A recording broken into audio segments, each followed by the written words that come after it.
Movie शुरू होते ही हम एक ऐसी जगह को देखते हैं जहां पर बहुत अजीबो-गरीब क्रिएचर्स रहते हैं। उस जगह का नाम क्रिप्टन है और वहां के लोग काफी परेशान थे क्योंकि क्रिप्टन आहिस्ता-आहिस्ता तबाह हो रहा था। उधर ही एक कपल के घर बेबी पैदा होता है। उस बेबी के फादर का नाम जॉरेल था। वो भी अपने प्लेनेट की सिचुएशन को लेकर काफी वरिड था। वो अपने प्लेनेट का कॉर्टेक्स हासिल करना चाहता था, यानी ऐसी चीज जिसमें उस प्लेनेट की डीएनए कॉपी थी, उसकी सारी इन्फॉर्मेशन थी और उसको यूज करके किसी और प्लेनेट में इस जैसा प्लेनेट बसाया जा सकता था। इस चीज के लिए वो क्रिप्टन असेंबली के पास जाता है और उनसे कॉर्डेक्स मांगता है कि मैं इस मुल्क को बचाना चाहता हूँ, इस प्लेनेट को बचाना चाहता हूँ, लेकिन वो उसे कॉर्डेक्स नहीं देता। और तभी वहाँ पर जनरल आ जाता है बहुत सारे लोगों के साथ। वो सब सुन रहा था और वो असेंबली के बंदे को वहाँ पर शूट कर देता है। इनफैक्ट वो भी कॉर्डेक्स हासिल करना चाहता था और वो बहुत बुरा था। वो ये चाहता था कि अगर हम अपने यहाँ से लोग किसी दूसरे प्लैनेट पर शिफ्ट करें तो दूसरे प्लैनेट वालों को पहले मार दिया जाए। लेकिन जॉयल की ये सोच बिल्कुल नहीं थी। वो चाहता था कि सब मिलकर रहें। इस बात को लेकर दोनों में बहुत ही लड़ाई होती है और जॉयल किसी न किसी तरह वहाँ से बाहर आ जाता है। फिर वो वहाँ पर अपने पेट ड्रैगन को बुलाता है और उस पर बैठकर वहाँ से बाहर आ जाता है। फिर वो वहाँ से जाता है कॉर्डेक्स के पास। तभी उसके पीछे पीछे जनरल भी आ जाता है और वहाँ पर भी उसको अटैक करने की कोशिश करता है। लेकिन जोरल का ड्रैगन खुद पर चोट खाते हुए जोरल को वहाँ से बाहर निकाल लेता है। फॉर्चुनेटली जोरल ने वो कॉर्डेक्स हासिल कर लिया था। वो जैसे तैसे करके वो कॉर्डेक्स अपनी बीवी को ला कर देता है। फिर कहता है कि ये लो, इसका सारा डीएनए हमारे बेटे में ट्रांसफर कर दो क्योंकि क्रिप्टन अब तबाह होने वाला है। जोरल कहता है कि मुझे शुरू में ही पता चल गया था कि हमारा बेटा कोई आम बच्चा नहीं है, इसमें बहुत सारी एबिलिटीज हैं। हमें अभी इसकी जान बचानी होगी ताकि बड़ा होकर ये बहुत बड़ा आदमी बने। इसी के साथ वो उसे एक स्पेसशिप में कहीं दूर भेज देते हैं। जोरल ने बेबी के साथ एक की भी रखी हुई थी। जोरल की वाइफ काफी इमोशनल हो जाती है, रोने लगती है, लेकिन उन्हें ऐसा करना ही था। तभी वहाँ पर वो जनरल दोबारा आ जाता है और जोरल पर काफी अटैक्स करके इस बार उसे मार देता है। ये बहुत ही बुरी बात हुई थी। फिर वो बढ़ता है स्पेसशिप की तरफ ताकि उसे भी रोककर उस पर अटैक कर सके, लेकिन क्रिप्टन असेंबली को यह खबर हो जाती है। वो उसे रोकने के लिए फौरन से एक फाइटर भेजती है। स्पेसशिप डैमेज होने से बच जाती है। जब असेंबली मेंबर्स को यह खबर होती है कि उन्होंने जॉरेल को मार दिया तो वो उन्हें सजा देने के लिए एक चीज में कुछ सालों के लिए कैद कर देते हैं। दूसरी तरफ हम उस बेबी की स्पेसशिप को देखते हैं जो कि फाइनली दुनिया पर यानी प्लैनेट अर्थ पर पहुंच चुकी थी और क्रिप्टन वहां पर तबाह हो रहा था और उसमें मौजूद लोग भी। अब स्टोरी आती है प्रेजेंट की तरफ। हम एक शिप में एक फिशरमैन को देखते हैं। उसका नाम था क्लार्क। वो भी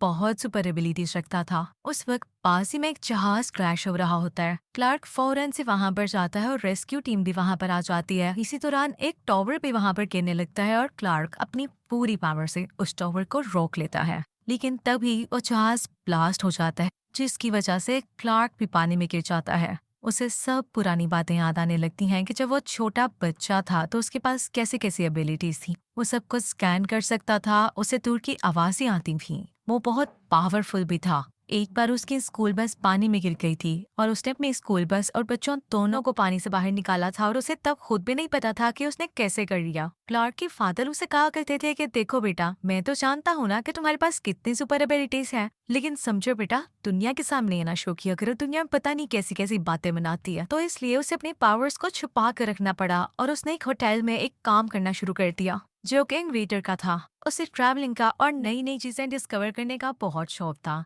एक दिन उसे अपने होटल में किसी से पता चलता है कि किसी जगह पर 20,000 साल पुरानी स्पेसशिप मिली है। ये सुनकर क्लार्क का उसमें ट्रस्ट पैदा हो जाता है और वहाँ पर वो जाने की सोचता है। उधर एक न्यूज रिपोर्टर भी थी जिसका नाम लुइस था। वो भी यहाँ पर इसलिए आई थी क्योंकि वो किसी इंटरेस्टिंग चीज की खोज में थी। जब रात होती है तो वो रिपोर्टर उस जगह की कुछ पिक्चर्स लेने लगती है और उसे पिक्चर्स में कोई आदमी दिखाई देता है। वो कोई और नहीं बल्कि क्लार्क ही था जो वहाँ पर स्पेसशिप ढूंढने के लिए अपनी आंखों से लेजर निकाल रहा था और पहाड़ों पर पड़ी बर्फ को मेल्ट कर रहा था। लकीली उसे वो स्पेसशिप मिल ही जाती है। उस स्पेसशिप के अंदर एक मॉड्यूल होता है। क्लार्क के पास एक मिस्टीरियस की थी जो कि वो उस मॉड्यूल में लगा देता है। उसमें से जॉरेल निकलता है और क्लार्क से कहता है कि मेरे बेटे तुम आ गए। तो क्लार्क कहता है आप कैसी बातें कर रहे हैं। तो जॉरेल कहता है कि हम सब क्रिप्टन प्लैनेट पर रहा करते थे, तुम मेरे बेटे हो, और जब वो क्रिप्टन प्लैनेट तबाह हो रहा था तो मैंने और तुम्हारी माँ ने तुम्हें इस दुनिया पर भेज दिया। और रही मेरी बात तो मुझे एक आदमी ने कॉर्डेक्स की लालच में मार दिया। वो उसे कॉर्डेक्स के बारे में भी सब कुछ बताता है।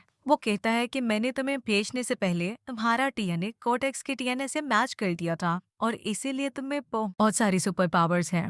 इसका तुम अच्छे से इस्तेमाल करना और इसके लिए मैं तुम्हें एक स्पेशल सूट भी देता हूँ। ये सब कुछ वो रिपोर्टर लड़की भी देख रही होती है। वो अंदर आकर मॉड्यूल की पिक्चर्स लेने लगती है और मॉड्यूल उस पर अटैक कर देता है जिससे वो गिर जाती है। कभी क्लार्क उसे उठाकर बाहर लेकर आता है। फिर उसके बाद क्लार्क वो स्पेसशिप लेके वहां से चला जाता है। रिपोर्टर काफी नर्वस देख के कोई स्पेसशिप यहाँ कैसे आ सकती है, ये सब डिस्कस करने के लिए वो उस न्यूज़पेपर कंपनी के हेड के पास जाती है जहाँ पर वो काम करती थी। वो कहती है कि हमें ये न्यूज़ पब्लिश करनी चाहिए। तो हेड कहता है कि मेरा नहीं ख्याल अभी कंफर्म नहीं है, इसको यहाँ पर ही फुल स्टॉप दे दो। लेकिन लुइस यानी वो रिपोर्टर ये बात किसी न किसी से शेयर तो करना चाहती थी, तो वो किसी दूसरे न्यूज रिपोर्टर को ये बात बताती है। और दूसरी तरफ हम देखते हैं कि क्लार्क अब सुपरमैन बन चुका था। वो आसमान में बिला खौफ उड़ रहा था। उसे किसी चीज का डर नहीं था। वो हर चीज का मुकाबला करना चाहता था।